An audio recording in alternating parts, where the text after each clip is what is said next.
gracias, Ariela, por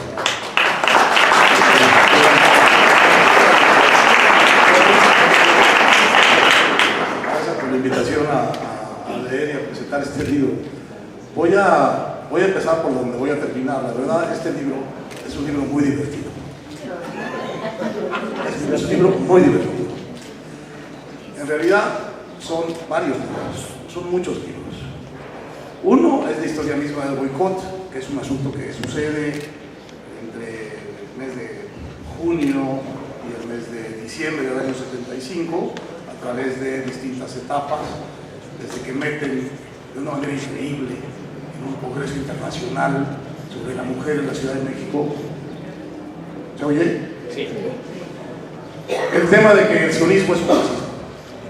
Está muy bien hecha la arqueología de dónde viene esa grilla, diríamos en México. Es una grilla de cuarta, absorbida por el presidente Luis Echeverría, con un propósito no muy claro entonces, pero que se va haciendo evidente a lo largo de los meses siguientes y sobre todo de este. Segundo, es una historia del triángulo en ese momento de la comunidad judía mexicana con la comunidad judía estadounidense, el vínculo de esta comunidad judía estadounidense con el pueblo estadounidense y con la política estadounidense y con el Estado de Israel. A través de este episodio nosotros vemos una situación muy distinta a la que estamos acostumbrados a pensar respecto de la vinculación de estas comunidades y de este Estado y respecto de la fuerza que tenían tanto en México como en Estados Unidos, como Israel en Estados Unidos y en la política internacional. Luego es una historia en un capítulo delicioso de la mecánica enloquecedora de la ONU. Nada claro puede salir de ahí. Nada. Puras cosas anodinas o tremendamente conflictivas. Luego es una historia también de las relaciones de Estados Unidos con México y en particular de la mirada sobre México de uno de los grandes personajes del libro, que es el embajador americano de la época, Joseph John Jones, que entre otras cosas es un fantástico escritor. Como todo gran escritor, un gran ironista. Dice John Jova de Echeverría, es una personalidad magnética, creo que es la palabra magnética, es magnética y aburrida. Muy interesante y muy aburrida. Dice, yo sé que estos términos son difíciles de poner juntos, pero en él se dan. Bueno, y sobre todo es la historia del gigantesco enredo internacional provocado por la muy enredada cabeza política de un poderoso presidente mexicano que quería ser secretario general de la ONU. Y lo que va quedando claro es de qué manera es este enredo, de qué manera este enredo genera nuevos enredos y cómo obliga a invertir una gigantesca cantidad de energía, de recursos, de viajes, de entrevistas en el camino de, por un lado, calmar a Israel y a la comunidad estadounidense y a la comunidad judía mexicana, y por el otro lado, querer seguir siendo secretario general de la ONU. Y todo esto sucede en un entorno en que Echeverría está constantemente jugando a todas las barajas posibles, pero sobre todo a dos: a engañar a las comunidades judías del Estado de Israel y en conservar la adhesión fantasiosa, absolutamente como ninguna, de lo que él pensaba que era su camino hacia la ONU, que es el apoyo del mundo árabe, el apoyo de la Unión Soviética, el apoyo de lo que llamaban los países no alineados, porque todo esto está en el contexto del otro gran disparate del asunto, que es la Carta de los Deberes Económicos de los Estados Unidos. No porque sea un disparate la Carta, sino porque el proyecto político que está detrás es completamente disparate. Entonces, el tema de Echeverría queda muy... Creo que es el gran personaje del libro, Echeverría, y en esto Ariela procede como esos grandes cómicos que cuentan situaciones completamente hilarantes con cara de palo, sin mover un músculo, y eso es lo que hace más divertido. Entonces, ustedes imagínense el problema de, bueno, en su camino a la candidatura de la Secretaría de la ONU, ese año de 75, Echeverría emprende una gira de 2 meses por no sé cuántos países. No se los voy a repetir, pero se los voy a decir en una de las grandes citas que hay en este libro, que es de Ricardo Garibay, que anduvo en esa gira y que dejó unas grandes crónicas de lo que esto implica. Dice Ricardo Garibay: durante aquel viaje de mes y medio de Guyana a Cuba, pasando por Trinidad, Barbados, Jamaica, Inglaterra, Argel, Teherán, Isfahán, Persépolis, Shiraz, la India, Sri Lanka, Tanzania, Kuwait, Arabia Saudita, Alejandría y el Cairo, Israel y Jordania, durante aquel peregrinar que amenazaba ser sin término, hubo un día en que subimos 5 veces al avión y recorrimos a pie, en coche y en autobús 5 ciudades. Íbamos como locos de la noche al atardecer, del atardecer a la madrugada, de la madrugada a la siesta, de la siesta a la noche nuevamente, retrocediendo en el tiempo, atragantándonos de horas no vividas, tecleando intemporales ya en las salas de prensa, atiborrados de idiomas y razas y calles y paisajes casi inverosímiles. ¿Qué andamos haciendo? ¿Qué venimos a buscar a Sri Lanka, por Dios? ¿Usted está enterado de qué negocios tenemos con Tanzania o con Kuwait o con Jordania o en Dakar? Y lo sorprendente era que la pregunta te la hacía el secretario fulano o el subsecretario perengano, quienes se decían consejeros directos y ultra privados acababan haciéndose las mismas cruces. En Kuwait, a 55 grados de calor, asomados a los ventanales de doble vidriera del hotel más lujoso del mundo, oímos durante todo el día y buena parte de la noche las sirenas que abrían paso al presidente y a su comitiva oficial. ¿Qué andarán haciendo? ¿De qué peligro inminente están salvando Echeverría a la patria? ¿O qué monumental camino le está abriendo precisamente en estos momentos y aquí con las actividades? Creo que sobran los comentarios. La otra cosa que está muy bien dada en este libro es el gigantesco desconcierto que Echeverría era capaz de crearles interlocutores, que nunca sabían a qué atenerse, salvo al final, cuando descubrían que los habían engañado.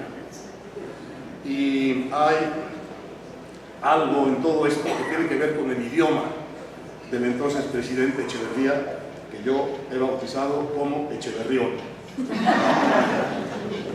Esto a mí se me había olvidado, pero digo que Lorenzo recordará muy bien que para los mexicanos de entonces, que éramos mucho más jóvenes que ahora, pero era muy claro que Echeverría, que todo esto que estaba haciendo Echeverría era un disparate, que él mismo era un disparate, que el interior de su discurso, de su monólogo, estaba lleno de disparates. Pero óiganlo, que van a ver con la frescura del caso, porque pues, yo lo di con gran frescura. Es una cosa que les dice, después de muchos intentos, finalmente reúne a parte de la comunidad judía estadounidense y les dice, les da un discurso de 1 hora y 40 minutos y les da la transcripción, por lo cual es perfectamente posible reconstruir el momento. Y les dice, entre los 10 o 12 nombres de posibles sucesores yo estoy mencionado, y por acá para ser secretario de la ONU. Y por acá y por allá se hace la pregunta, ¿es cierto que este hombre quiere ser secretario general de Naciones Unidas? Mi respuesta es sí y no. ¿Por qué? Sí, porque esta es una lucha y esta es la política, no el puesto, es el espíritu que le pone uno. Y este país, para sobrevivir y crecer, va a tener que hacer mucho en política internacional. Ese es el sí. No, porque es muy difícil. y tengo muy pocas posibilidades de éxito, en medio de intereses poderosos. Pero ni la propuesta del tratado, ni ese voto, tan discutible y con tantos aspectos que he explicado, tienen nada que ver con este asunto. Alcanza la genialidad. Bueno, eso es el lenguaje de Echeverría. A esa comunidad que está desenganado con él le dice: el sionismo es un asunto honorable. El sionismo no solo no es un racismo, sino que es un asunto honorable, y México va a corregir su posición cuando se vote esto nuevamente en la ONU. Y la corrección que la hace la representante de México en la ONU, Aida González, en algo que cabría llamar mexicanés. Dice así: ahora deseamos ser más específicos en el sentido de que, si entendemos por sionismo la realización de las aspiraciones nacionales legítimas del pueblo judío dentro del marco de la Carta de Naciones Unidas, nuestro voto no debe interpretarse en forma alguna como una aceptación de la equiparación que pretende hacerse en los párrafos 24 y 26 ante el sionismo y otras políticas que, como el colonialismo o el apartheid, México ha condenado siempre. ¿Quedó claro? El mejor comentario a todo esto que hay en el libro es el de un señor que manda unas preguntas auténticamente de perplejo, de un ciudadano de Estados Unidos que le escribe a Echeverría, dice: su delegado en la ONU votó sí, y sin embargo usted dice que al votar sí quería decir no. Eso es realmente difícil de entender. Su ministro de Relaciones Exteriores, señor Rabasa, pobre Emilio Rabasa, qué increíbles cosas tuvo que hacer por profesionalismo. Pero bueno, su ministro de Relaciones Exteriores, señor Rabasa, trató de explicar a los israelíes que su sí realmente era no. La verdad es que Rabasa le explicó muy bien al gobierno israelí por qué iban a tener esa posición ambigua. Y el gobierno israelí no lo transmitió debidamente, como queda muy claro en este. Pero bueno, esto es como se veía desde fuera. Ahora bien, la mayoría de la gente, tanto estadounidenses como mexicanos, no son tan sofisticados como para entender sus votos que dicen sí, pero que significan no. Lo que saben es que sí es sí y no es no. Muchos de los profesores de mi escuela hemos debatido esta cuestión a profundidad. El consenso es que votar sí significa sí y no significa no. Bueno,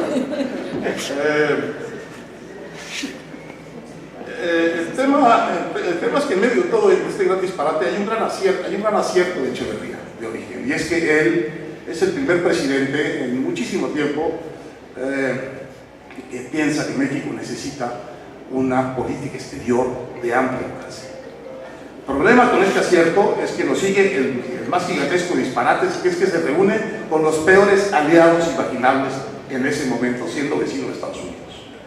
Si hubiera hecho esa salida y hubiera puesto esa energía y esa fuerza en los aliados correctos, probablemente México, y desde luego Echeverría, se hubiera remediado todo esto.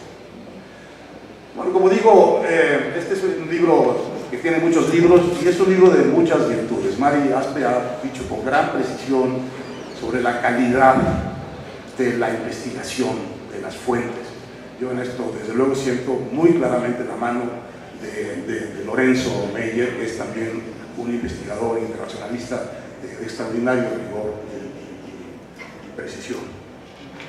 Luego es un libro pues impecable en sus fuentes y es un libro transparente y eficaz en su escritura.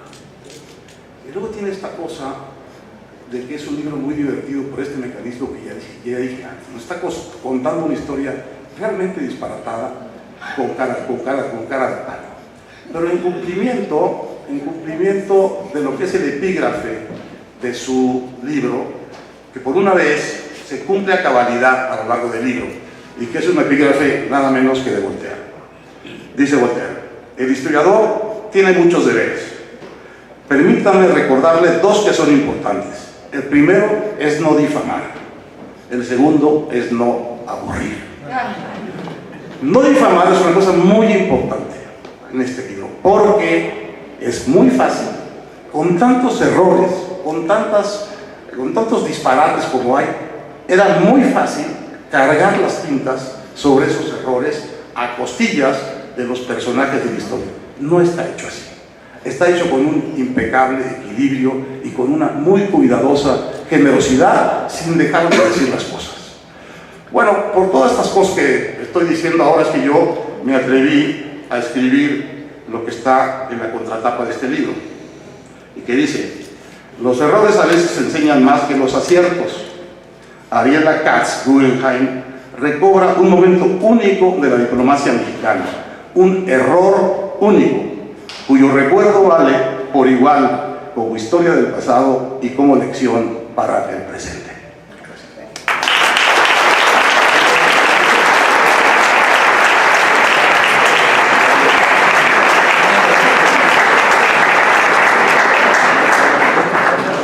Bueno, pues muchas gracias a Héctor por esta tan creativa presentación y que nos ofrece un ángulo que francamente no esperábamos, porque casi todas las presentaciones del libro son muy serias. Y aquí en este caso, pues tocaste esta parte de humorismo involuntario. Bueno, fue involuntario en cuanto a los actores que pueblan el libro, pero que tal vez los que nos metemos a la lectura en un afán de aprendizaje y de tratar de entender, muchas veces como que no podemos imaginar que en el fondo de todo esto que aparentemente es tan serio haya habido, sin embargo, tanta improvisación, tantas situaciones contradictorias, confusas, erráticas, en donde las cosas no embonaban unas con las otras. Y creo que pues debemos de agradecer que nos abres los ojos y nos das permiso para reírnos también con la lectura del libro. Y bueno, ya tenemos aquí al profesor Lorenzo Meyer, al doctor Lorenzo Meyer.